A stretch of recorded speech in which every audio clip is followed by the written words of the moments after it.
quickly roll the ad for you. Here it is. Go.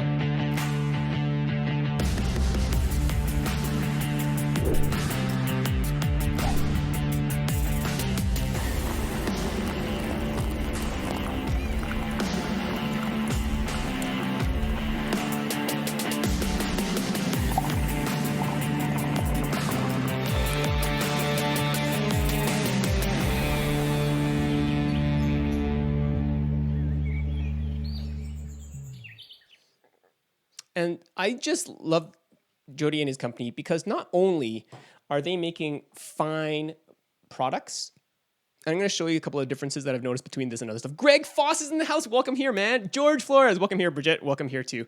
I'm just going to check YouTube really fast. Nobody's saying anything, but hello anyways. I know you're watching. I know you're watching. That sounds kind of creepy, doesn't it? Anyways, okay, couple of things to note. Okay, Dave, Jody's waving. Hi, I wave back. So, okay, when I first got this, they did not pay me to do this show at all. They paid me to do the commercial, okay? And they paid me to do a tutorial, which we'll watch later on. But I wasn't planning on switching my coffee making every day because I'm happy with my coffee. And anybody who knows me knows I've got a lot of different ways to make coffee in this house. It's kind of scary. But Jody doesn't know this, but I had like a competitor's version of what he sells too. And I also have the beloved original Chemex. And this is a gift from my brother. I am so sad because I cracked it the first week I had it. Like I made a live show saying that this is my desert island method of coffee making. And then my brother went and bought it, the handled Chemex 6-cup. And then I smashed it like the first week while washing it in the sink by hand. I'm such a dork. Anyways, I'm keeping it because I love my brother, and I think it was really sweet of him to do that.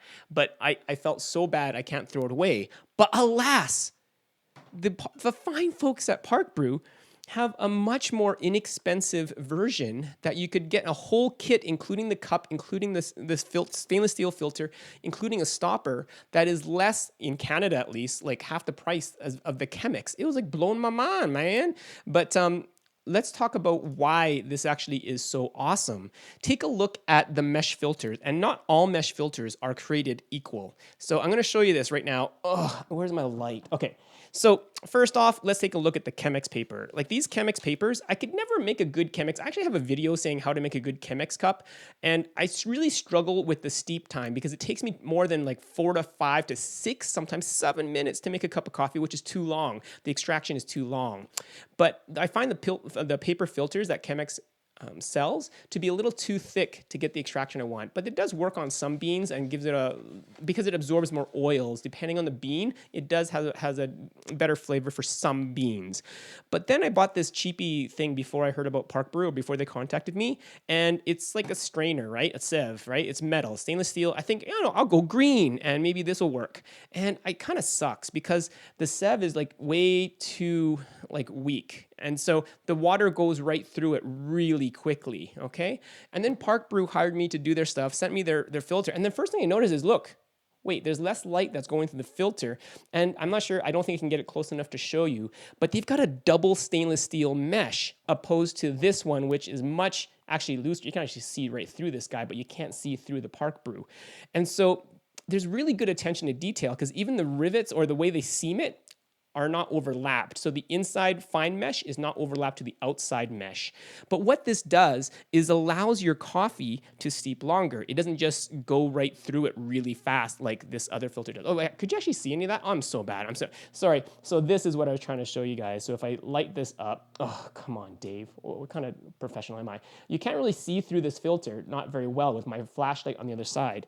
But on this cheaper filter that I actually bought, you can see right through it. So you know that the filter is not very good, okay? It's not really keeping your beans in, so that's not good. Anyways, the other thing that I noticed is that this cup is magnificent too.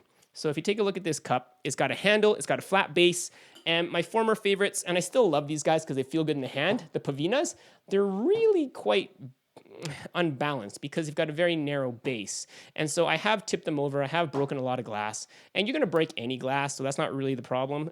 Like nothing's bulletproof because it's glass, but it's nice to have something that's of good quality that you can trust. And it carries a lot of coffee, which I also love. Yes, I do. Yes, I do. Okay.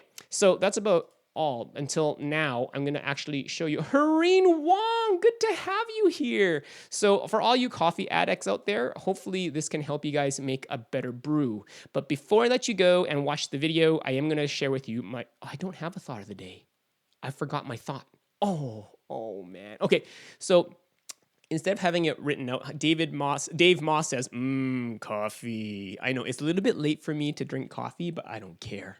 I really don't care. Shh, don't tell. But yeah, I will be more regular. I don't mean in the bathroom. I mean not with Metamucil. I mean on this show. So I'm planning to go have multiple shows per week. So yeah, we will be back together again because I miss you guys. But yeah, what was I going to say? I was going to say something more. Oh yes, I don't have a thought of the day to be written, but it is something that I've been pondering and I want to make it my life goal. And it is do everything with love. Thanks, Paul. 1 Corinthians 16:14. Do everything with love. So, and without further ado, here is the how-to. Brew great pour-over coffee. Hi, this is Dave from the Not-So-Ancient Chinese Secret Show, and today I'm here on behalf of ParkBrew Coffee Co. And we're going to be taking a look at their brand new pour-over coffee maker and how to make a great cup of coffee without the fuss. Now, anybody who knows me knows I love my coffee, and I've got a lot of different methods for making coffee. But one of my favorites is pour over because you have control over a lot of the variables, and there are a lot of variables. Everything from the quality of the bean, the freshness, how long it's rested, the quality of your water, believe it or not. And then you've got the coffee to water ratio. What kind of filter are you gonna use? A metal filter or a really thick paper filter that's gonna absorb more oils? What temperature of water are you gonna use? And how long are you gonna steep it for? And finally, agitation. Are you gonna stir or you're not gonna stir? Thankfully, the good folks at ParkBrew Coffee have made a simple kit that lets you make great pour-over coffee without the fuss. It's time to get brewing. Now, I do recommend getting a scale and measuring out 42 grams of coffee, and we're gonna be aiming to make 2 cups of coffee here. And if you don't have a scale, it's roughly about 4 tablespoons, so 2 tablespoons per cup of coffee. As for the grind, you wanna get something that resembles kind of coarse sand. But don't worry if you don't have a good grinder, have your coffee shop grind it for you. When we put our grind in, we want to even the bed of the dry grounds in the filter.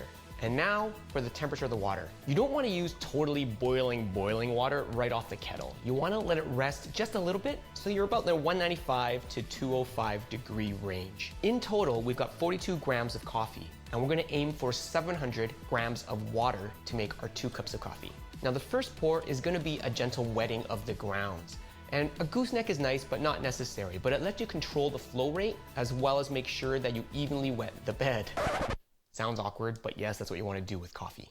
To wet the grinds, we're going to want to use about 3 times as much water as we have ground coffee. Since we're using 42 grams of coffee, that means we're going to aim for about 126 grams of water, but you don't have to be too accurate. This is called the blooming phase. And what you want to do is let every piece of coffee get wet. And you'll notice that there might be some bubbling of gas coming off the beans as this happens. Now here's a tip. Optionally, you can also gently excavate the bed of coffee. Now the purpose of this isn't to stir. It's just to make sure that we can evenly wet the grinds as quickly as possible. Ideally, after the blooming phase, you don't want to let the grinds dry out again. So now our goal is to add 700 grams of water in total. But don't worry if you don't have a scale. This pour over has markings on the side that show you the 1 cup mark, the 1.5 cup mark, and the 2 cup mark. On the ParkBrew pour over coffee maker, once you hit the 1.5 mark, then 1 more full filter of water brings you pretty close to that 2 cup mark. Now, one thing I love about pour over coffee is that you have control over so many of the variables, and you can make it as simple or as complicated as you want. But you can also tweak your coffee to taste. Is your coffee tasting burnt or bitter? Then try using a lower temperature of water. On the opposite side, if your coffee's too weak or even sour, maybe try tightening up your grind and seeing if you can get more flavor out of your beans. Another thing I really love about this pour over coffee maker kit is the cup. It's insulated borosilicate glass with a handle, and it carries a lot of coffee. The last step, enjoy your freshly brewed cup of coffee. That's a good cup of coffee. Links are below to pick up your own ParkBrew pour over coffee maker. Thanks for watching, happy brewing, and I'll see you in the next video.